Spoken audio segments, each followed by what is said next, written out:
தீட்டுகிறாய். அன்பெனும் குடையை நீட்டுகிறாய், அதில் 1000 மழை துளி கூட்டுகிறாய். இரு நெஞ்சம் இணைந்து பேசிட உலகில் பாஷைகள் எதுவும் தேவையில்லை.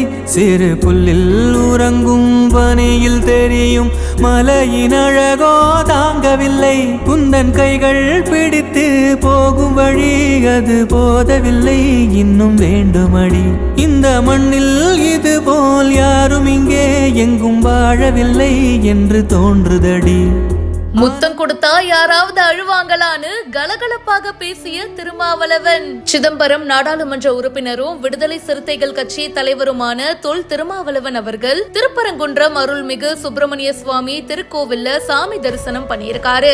அதை தொடர்ந்து பக்கத்துல இருக்கிற ஸ்கந்தர் பாதுஷா அவுலியா பள்ளிவாசல்ல திருப்பரங்குன்றம் மலை குறித்து பிரச்சனைகளை பள்ளிவாசல் நிர்வாகிகள் கிட்ட கேட்டு தெரிஞ்சுக்கிட்டாரு. தர்கா மலை உச்சியில இருக்கு, மழைக்கு அடியில பழனி ஆண்டவர் இருக்காரு. இங்க எல்லா மக்களும் ஒருத்தருக்கொருத்தர் சகோதரத்துவமா வாழ்ந்துட்டு வரோம். ஆனா சில பேரு பகைய வளர்க்க முயற்சி பண்றாங்க. அண்மை காலமா இது தமிழகத்துல பேசு பொருளா மாறிட்டு இருக்கு. எனவே இந்த பகுதியில இருக்கிற மக்களை சந்திக்கணும் அப்படின்ற ஆவல்ல தான் இன்னைக்கு திருப்பரங்குன்றம் வருகை தந்திருக்கேன் அப்படின்னு சொல்லியிருக்காரு. அப்புறமா ஒரு குழந்தைய தூக்கி கொஞ்சிருக்காரு, முத்தம் கொடுத்திருக்காரு. அவரு முத்தம் கொடுத்ததும் அந்த குழந்தை பாத்தீங்கன்னா அழ ஆரம்பிச்சிடுச்சு. முத்தம் கொடுத்ததுக்கெல்லாமா அழுவாங்க அப்படின்னு அவர் வேடிக்கையா பேச உடனே பக்கத்துல இருக்கிறவங்க எல்லாருமே பயங்கரமா சிரிச்சிருக்காங்க. திருமாவளவன் அவர்களுடைய திடீர் விசிட்னால அந்த இடமே பரபரப்பாகி இருக்கு.